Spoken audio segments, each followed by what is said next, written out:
What's going on, Rock Sound? It's grandson. How you guys doing? Hello there. Welcome. I am grandson, artist, songwriter, shirtless Rock Sound magazine cover model, and I'm gonna be talking to you now about my debut album, Death of an Optimist, which is out now. I hope you enjoy. The album itself is sort of like it's like a referendum on hope. I think hope is the theme that ties together these different ideas and topics. It's there's two characters, grandson and ex, who represent different sides of having hope or feeling hopeless in a year that has been so confusing and complicated for so many of us.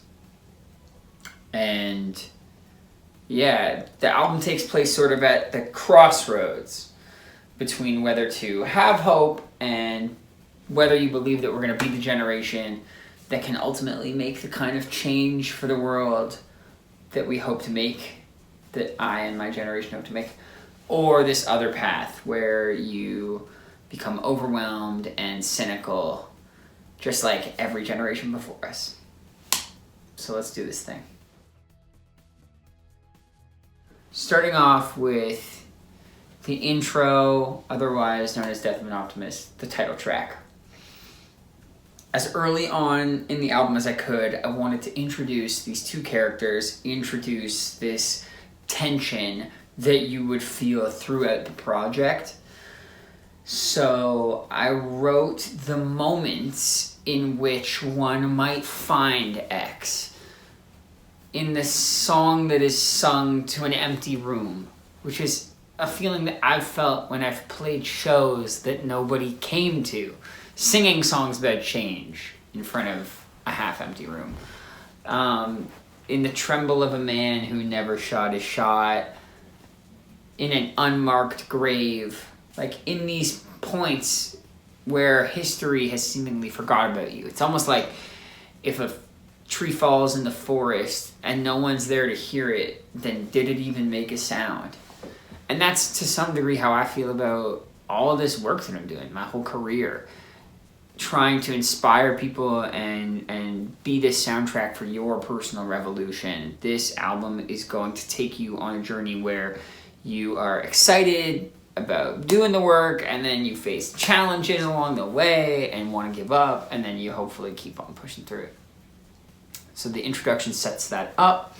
Also, this is my first album, but I've put out 3 EPs now, a bunch of singles and collabs, and I just feel like my whole career up to this point has almost been like just a playlist of songs that you can listen to, you know. And I really wanted to expand and take chances, and I feel that it's an increasingly small room for an artist to do that while realistically having high hopes for how the project will be consumed and received. But I just don't really give a fuck. I really wanted to do an introduction and an interlude and have this broader concept play out over the course of this album. So my label wasn't super happy about it, but it's the thing I did anyways. Just kidding, that's not true. I love Fueled By Ramen, and I appreciate their advances whenever they come out. After that, we go into In Over My Head, which is a song that I wrote in the beginning of this year, actually. And this was one of the first songs that the theme of this album really clicked together for me. The whole album I worked with my collaborator Boone, otherwise known as Kevin Hissink. Check him out. Incredible guitarist, producer, writer, friend, father. He's not my father. And yeah, so we went to Nashville together, me and Boone, otherwise known as Kevin. And we linked up with JT Daly, who is a producer I've admired for a long time, particularly for his work with my friend K-Flay, who you guys should check out. And yeah, I wanted to kind of set the stage for my whole life growing up, feeling like there was maybe a conventional path that other kids seemed to be on that I was always challenging or questioning, much to the frustration of the authority figures in my life, that I just couldn't really take things at face value. I was always questioning. And so understanding that I kind of fit out in the world, and then feeling overwhelmed when I understood that the path I would have to take, in which I went my own way instead of everyone else's way and the way it's always been done before me, is gonna be a long, winding journey, and feeling overwhelmed by, or in over my head by, the prospect of doing that. So that was the song In Over My Head. And I'll also say that this song, the way that I wrote the guitar part for this song was I was feeling very creatively uninspired, and so I went onto YouTube and typed in weird guitar tunings, and something came up in open C, tuned my guitar to it. He showed how to play like 3 chords in open C. I played those chords, and then I wrote this song that day in that tuning. So thank you, YouTube. Up next, Identity is a song that I wrote at the end of writing the album, actually. And it introduces that same conflict of uncertain which path to go down. But it is the other side of me that is a little more pessimistic, that does question whether all of this will be worth anything or mean anything if we can't make the change we want to make. I have to sneeze. Okay, we're back. Yeah, Identity is kind of, I wanted to introduce as early as we could the kind of darker side of making change, and the darker side of going through these changes. We worked with Andrew Dawson on producing this, who's worked on incredible music in the past. Incredible music with artists like Kanye West, Childish Gambino, all kinds of really, really dope, cool stuff. And so I really wanted to work with him. I think you can hear a hip-hop influence throughout the project because I love hip-hop. I'm a hip-hop head, ultimately, but I like guitars too. So it was me, him, and Kevin in the studio, and I think the first verse is almost mental health oriented. I'm questioning, nobody really cared, so it never mattered. If it never mattered to anybody, then did it ever even happen? And what's the point of fighting for a happy ever after when the past keeps haunting the future, I imagine?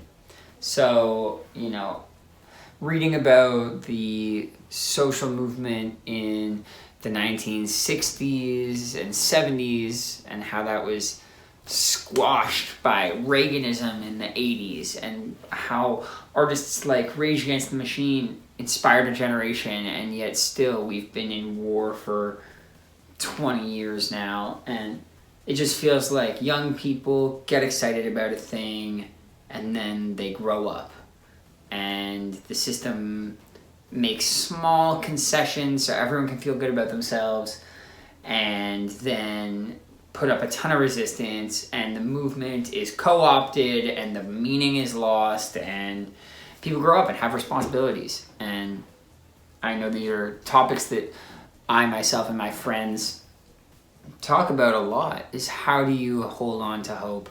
How do you not get burnt out along the way of trying to stand for something and make art that is about anything important? And then in the second verse, it's a little more on the nose of all the ways that I scroll on my Twitter feed and just feel like overwhelmed by the amount of things that we struggle with, that me and my generation struggle with.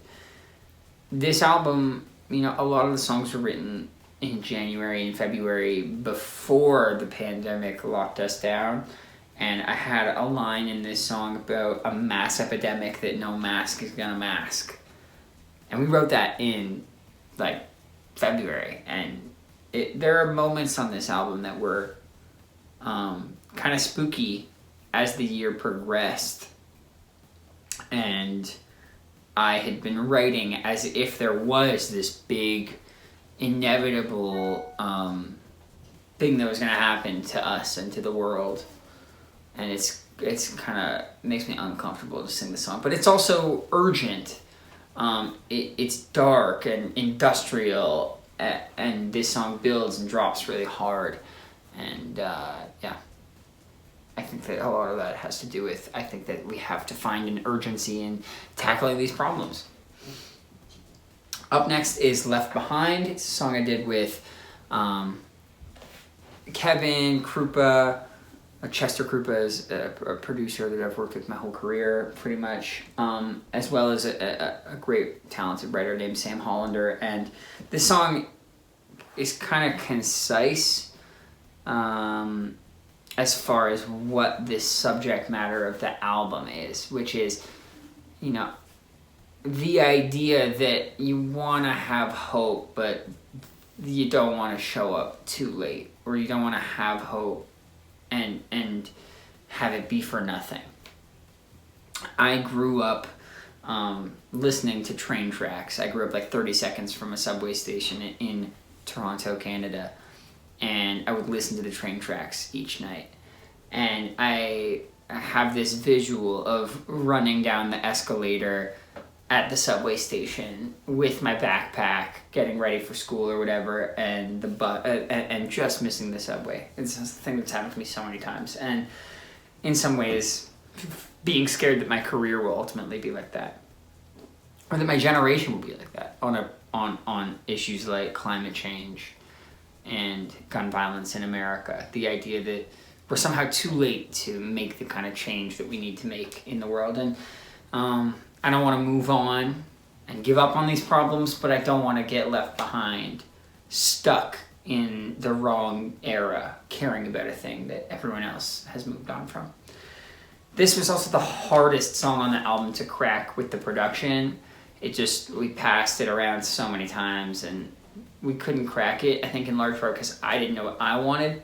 We have an unreleased version with Weathen, actually, that would be sick to put out one day, but we just couldn't figure it out. And then one of my good friends, No Love for the Middle Child, who's an awesome alternative artist you guys should know about, took a stab at it and he killed it. Up next is Dirty, which is kind of the biggest song that we've been pushing so far down everybody's throats, and I love this song. It draws on kind of unconventional influence, I think, for me at this point in my career. Artists like Amy Winehouse and Outkast and like the Beatles, which is a lot less heavy than people might be familiar with for me, but I don't really give a fuck. I grew up on all kinds of different music. I was on LimeWire, you know, as a kid, downloading hip hop and rock and roll and getting viruses on my dad's old desktop computer in the living room and accidentally downloading porn on purpose. That's the generation I grew up in. So my music is going to be all over the place, and you're just going to have to deal with that. And this was a song that we wrote on the same Nashville trip that we wrote In Over My Head in, so it was a very productive trip. And it was with a guy named Gabe Simon. Me and Boone were in the studio with him, and so much of my music talks about the urgency around making change, the anger that I feel that there are people that get in the way of progress, the hypocrisy many of them show. But with Dirty, I wanted to appeal to the same people, but from a place of compassion. you know, and if you're not going to want to make change in the world for yourself or your own desire to see change, then do it for those who don't have the ability to do so.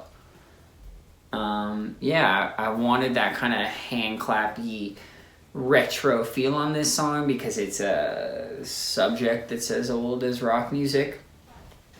And we took a while cracking this one too, but you know, one day when the dust settles, I'm going to be talking to my grandkids. Grandson will be a granddad one day. And they'll be like, oh my God, 2020, the pandemic, the election, the protests. What did you do in any of this? Where were you? I want to be able to play this song and be able to say, this is what I stood for, encouraging people to do their part. And proud of that. Proud of this whole album. I think that with Dirty, we wanted to use this first half of the album to get people, you understand the characters have been introduced, you know the conflict, you know that there's this indecisive narrator, unsure of where to go. But it concludes on deciding that you want to take this journey, that you want to take this challenge on and get your hands dirty. And from there, we begin to introduce X and the resistance that you'll face along the way. The interlude, otherwise known as the Ballad of G and X, is I wanted to introduce X and have the two characters relate to each other in a very literal way. And it's a conversation where you see one character who really wants to make a difference in the world. I want to live for something. I want to die for something. But then I have this other voice in my head that's telling me that it'll all be for nothing. I keep on looking at the world like I'm an optimist. He says we can't go back. There ain't no way to stop this. And again, I wanted to take certain cinematic liberties, creative liberties, introducing orchestral elements. There's cello on it. My whole family sang a little bit of backup choir on both the introduction and the interlude. I really wanted to make a movie with this album. And this is kind of your halftime break. We Did It comes next, and that is the song that's probably the most clearly from X's perspective on the whole album. And it's a song that is kind of sarcastic in the way that my favorite music from the 90s is sarcastic. And it's sort of a commentary on online activism, doing the bare minimum, and thinking that that's going to be enough. Last year I was on tour and I did a march in Washington, D.C. It was a march against the current administration, and we marched all the way to Capitol Hill. And there I am with my protest sign, chanting, and I'm looking at Capitol and the Capitol building, and I'm wondering, like, does anyone in there even hear us? And if they do they even give a fuck that we're here? And so I wrote this song that's almost like rubbing your nose in it. Like this character being like, I'm going to get away with it. The rich get richer, the sick get sicker. I'm going to pat myself on the back for doing the very bare minimum. Like, we did it! When really we didn't. And it's difficult to write these kinds of songs where I'm self-deprecating or being like harsh on myself or on my peers, my generation. But that's what music and art are for. This is a place for me to like put that self-doubt and put that shame, so that it doesn't just sit somewhere festering in my subconscious, wreaking havoc on my relationships with myself and with others. It's good to put it in songs and yell on stage. I can't wait to do this song live.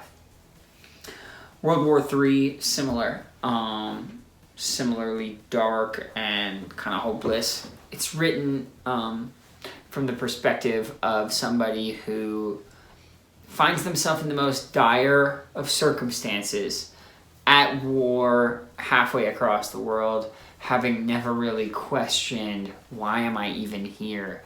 And all of a sudden you find yourself up against somebody who may look exactly like you, same age, with a mother that misses them, and you're in this fight to the death because of the pure accidental circumstance of being born in these different countries.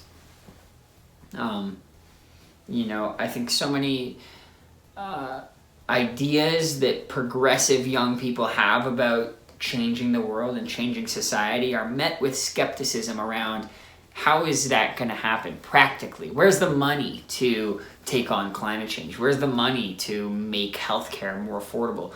And yet we fail to have that same expectation when year in and year out, America spends hundreds and hundreds and hundreds and hundreds of billions of dollars on the Pentagon and on the military complex at large. And it's just something that is another example of this is a thing that I want to be very clear where and how I stand, and I want to, for anyone that's experiencing these things, who have returned from war, who have loved ones in the military, I just wanted to put a song in there that you could feel represented by. Riptide is a song I did with legendary producer, writer, artist, friend, Mike Shinoda. If you don't know who Mike Shinoda is, Fort Minor, Linkin Park, pause this video, go educate yourself, and then go to Mike's Instagram and apologize. Because you fucked up, you should know better. I've worked with Mike now for years. I featured on his solo album in 2018. And we got together in the studio. We were trying to find an idea that clicked for this album. And I think Riptide is a song that I try to be... I try to be honest about the circumstances that lead somebody astray, that lead somebody to doing things they might not otherwise be proud to do. And I wanted to make you understand X's motivation a little bit clearer, because with these next couple songs, I have been in toxic situations, indulged in my addictive personality, and put myself in places that I shouldn't be, because on some level subconsciously I felt like that's the only love that I feel that I deserve from the world. And so I've done bad things, did them to good people, I have no self-control. Like the narrator of this song or the X is singing, and you can see he's second guessing, why am I this way? And then we go into Pain Shopping, which is similar. It's it personifies depression and anxiety as though these are things on the shelf at a store that you can buy. And again, I think that I've found myself in these kinds of circumstances in the past because I wasn't doing well mentally, and I've been there. I've been there and done things that I regret. And I think that's why a lot of people that are fans of my music and people that I'm connected with through my music are the kinds of people that have been through those kind of real shit, that struggle with their mental health and that are still fighting. And that's the community that I'm the most proud to make music with and for, and let y'all know that, you know, you're not alone and that you have community here, because I've lived that, and I think you can hear that in these songs. And you see the cracks in the armor. Like, this song kind of culminates in this big release, this big guitar solo, and I'm just looking for the proof that I'm still alive. I just want to feel something. And we kind of take you through this journey of finding yourself, getting inspired, getting kicked back down over the second half of the album. And if somehow you're still here, you're still standing, if you're still around, then you get through to the other side. And that's why we saved Drop Dead for the end of the album. Drop Dead is a song that I wrote with Travis Barker, who's written on pretty much everything that's been released this entire year. And I was really inspired by Blink-182, you know, and the self-deprecating optimism that you would hear in music from the late 90s, early 2000s. And I wanted to sprinkle of that on this album because the point that I'm here to make is not that everything is meaningless, so you might as well go home. The point is that the work is worth doing regardless of the outcome. Whether you're optimistic or not about the future, that shouldn't affect doing the right thing and being the right person, the best person that you could be in the present circumstance, caring about the people around you, trying to make the world a better place. And this song is so liberating. It's so unapologetically kind of like corny in a fun way. And it says, you know, sometimes the bad guy dies, or sometimes the bad guy wins, and the good guy dies. Like, sometimes life is imperfect, but still when the screen goes black, I'll be with you in the back of the movie theater, like eating popcorn with my feet up, because life is just a ride. And the bridge of this song, we say, don't let go, don't give up that easy. Don't let go, don't give up that easy. It's turning around. Oh my God, that was so fun to sing in the studio that day. And I can't wait to sing that every night on tour until my throat explodes and blood splatters the front row. That is how long I want to sing this song, because it's so fun to have hope. God damn, what the fuck is the point of life otherwise? And then you have Welcome to Paradise, which in my mind, Welcome to Paradise is like the movie's over, the credits have rolled, and this is like a bonus feature. You know, sometimes like Marvel movies do that and stuff. This outro song is that for me. And it leaves ambiguity for the listener to interpret who won at the end of the day. Was it grandson? Was it X? The war's over, we've won, but just don't look behind that door. Like, everything's fine in this little safe space you and I can come to. Welcome to paradise. Here in my room, the sun always shines. And maybe to some degree that's this album. Like, when all is not well outside, you can come in here and put on these headphones and it's just the two of us together. And I wanted to end on this kind of cinematic note. I wanted to leave ambiguity for where the story goes from here, because I still got some records to sell and some t-shirts to sell, baby. I gotta keep the story going. That's it. That's my debut album, Death of an Optimist, told to you. That's the long story. That's the whole story I know how to tell. I am Grandson. Thank you if you're still here. Thank you for sticking around. Rock Sound, thank you guys for supporting me. Please go check out the album. Let me know what you think. I've told you all I can. I've taken all the photos that I can for Rock Sound's beautiful cover. And up next, all you can do is just put on the headphones and enjoy. So listen, let me know what you thought. Thank you guys for having me. Death of an Optimist out now. See ya. Death of an Optimist. Have a good night. And be safe.